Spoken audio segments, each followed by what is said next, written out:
Okay, picture this. It's 1913, you're in Livorno, Italy, and in the middle of the night, you see this desperate artist pushing a wheelbarrow through the streets. And he pushes it right up to the edge of this dark canal, the Fosso Reale, and just dumps a bunch of his own sculptures into the water. Exactly. Just dumps them. Yeah. Because his friends had made fun of them.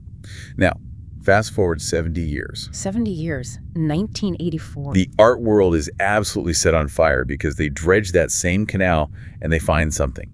3 stone heads. And the reaction is just immediate. I mean, leading art historians, the top experts in the world, they are literally weeping with joy. They declare it the find of the century. Authentic, lost Modigliani masterpieces. But then comes the twist.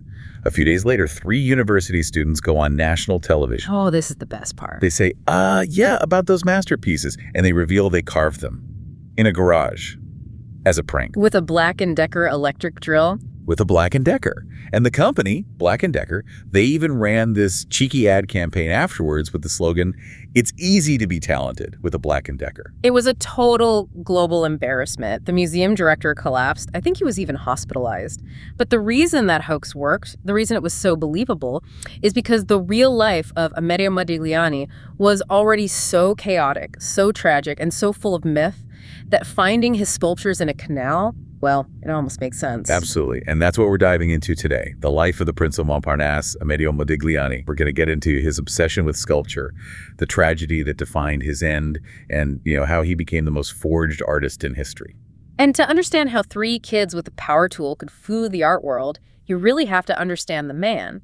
Because when Modigliani first arrived in Paris in 1906, he wasn't just another painter. He was a character. Character is definitely putting it mildly. He didn't look like Picasso or the other bohemian type. No, not at all. He showed up looking like a dandy. He was incredibly handsome, wearing these velvet suits, a big flowing scarf. Yeah. He had this whole aristocratic vibe going on. But that didn't last long, did it? Not at all. That polished look fell apart pretty fast. He became, well, infamous. He'd be the guy in a cafe, drunk, standing on a table, and just roaring poetry at the top of his lungs. Reciting Dante, I heard, while completely wasted on wine or hashish. Right, and people saw that and called it bohemian excess. But looking back now, you realize there was something much darker going on. This is the context that just changes everything about him. He wasn't just some party boy artist. No, he was dying. He'd had tuberculosis and pleurisy since he was a kid. And back then, tuberculosis was a death sentence. Yeah. The White Plague. There was no cure. It was a slow, horrible way to go. And so there's a really strong argument that all the drinking, all the drugs, it was a form of self-medication. To mask the pain. To mask the pain of his lungs basically crumbling. He knew he was on a ticking clock, and it seems like he was maybe even trying to speed it up instead of just waiting for the end. It reframes his entire personality. Yeah. He's not just self-destructive, he's a man running out of time. And what's interesting is, for all the poverty of his Paris years, his background was actually quite cultured. He was from Livorno, right? From a Jewish-Italian family. Really fascinating family. He loved to tell people his ancestors were bankers to the Pope.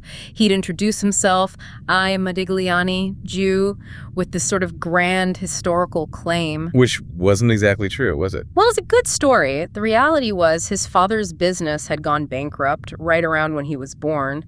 The family had lost everything. But his mother, Eugenia, she was the one who saw his talent. She was incredible. And the story goes, when he was a teenager, he got typhoid fever and was delirious, just raving about these masterpieces in museums he'd never even been to. And she took that as a sign. As soon as he recovered, she enrolled him in art school. So he takes that talent to Paris. And this is where we get to the core of what he wanted to be. Because we all know the paintings, the long necks and the sad eyes. Right. But if you'd asked him in, say, 1912 what he was, he wouldn't have said painter. No way. He would have said sculptor. That was his true obsession. He wanted to build this thing he called a temple of beauty.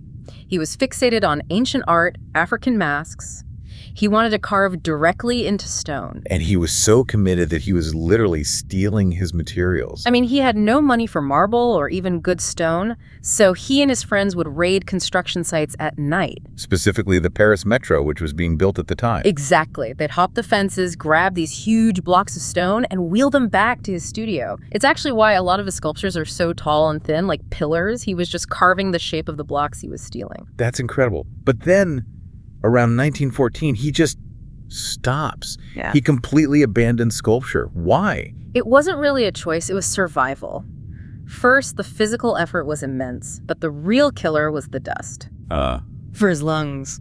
For a man with advanced KB, breathing in stone dust every day is basically suicide.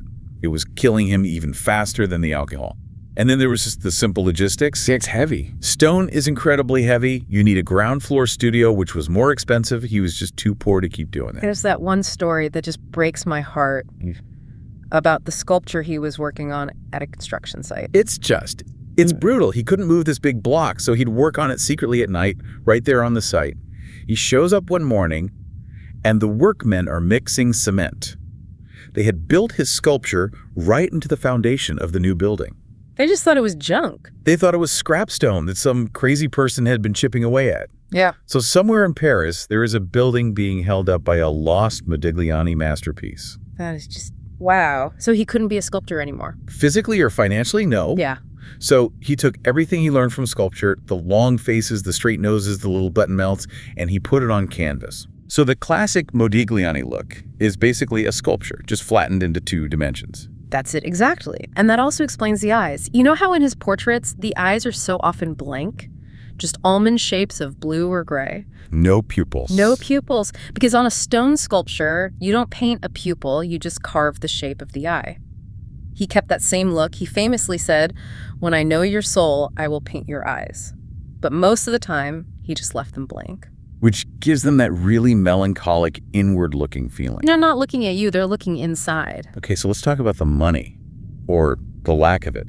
Because a Modigliani nude now can sell for over $150 million. Back then. He was trading them for lunch. Literally. He'd sit in a cafe, sketch on a napkin, and hand it to the owner for a plate of pasta.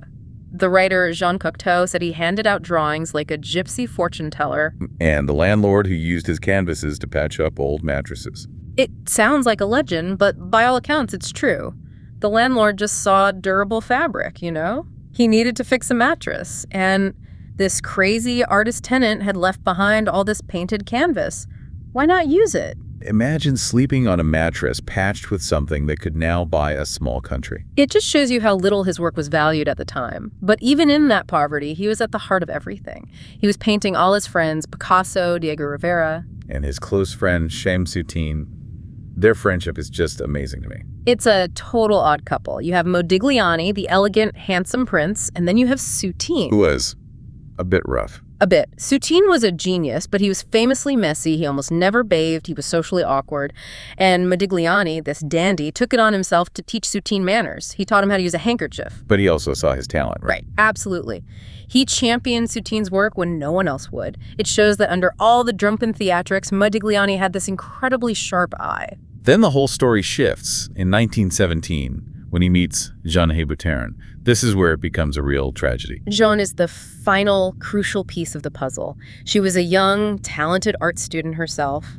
People called her the Gothic Virgin because of her look, and she just fell completely in love with him. Against her family's wishes. Her conservative family was horrified, but she devoted herself to him, became his partner, his muse, the mother of his child. And she's in all those late paintings with the super long, elegant necks. They're beautiful paintings, but they feel so sad. You can feel it.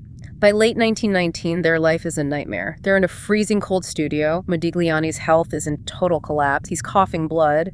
And Jeanne is pregnant with their second child. The end comes in January of 1920. It's grim. His friends find him delirious in his studio. They finally get him to a charity hospital, but it's too late. The tubercular meningitis has taken over.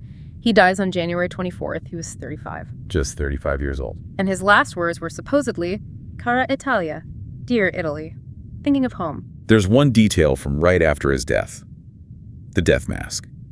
It just seems to capture the chaos of his life. It is so visceral. His artist friends, Kissling and Lipschitz, they tried to make a plaster death mask to preserve his face, but they didn't really know what they were doing. What happened? They let the plaster harden for too long, and when they tried to pull it off his face, it got stuck. They actually tore off bits of his skin and his eyebrows. It was this gruesome, botched attempt to hold on to him. Oh my God. And then, as if that isn't enough, the real tragedy is still to come. This is what cements the legend.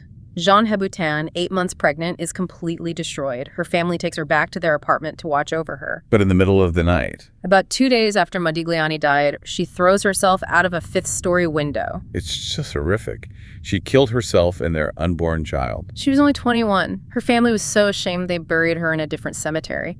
It took 10 years before she was moved to be beside him. Her epitaph reads, "Devoted companion to the extreme sacrifice." Extreme sacrifice. Yeah. That's haunting. So within 48 hours, they're both gone. And the art market, of course, reacts instantly. It's the ugly truth, isn't it? Death sells.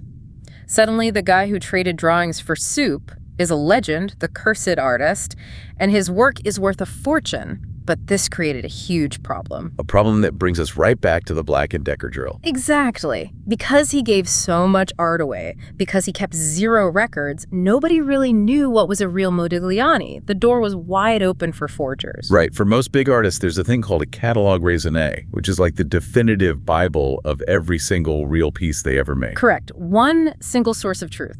For Modigliani, it's a total mess. There are 5. 5 different competing catalogs. They all contradict each other. So a painting that's listed as real in one book is listed as a fake in another. It's absolute chaos. So if you think you have a Modigliani, there's no single person who can tell you for sure if it's real. Pretty much. There's this statistical estimate, they call it the dark figure, of how many real ones are still missing. Maybe 20, maybe 100.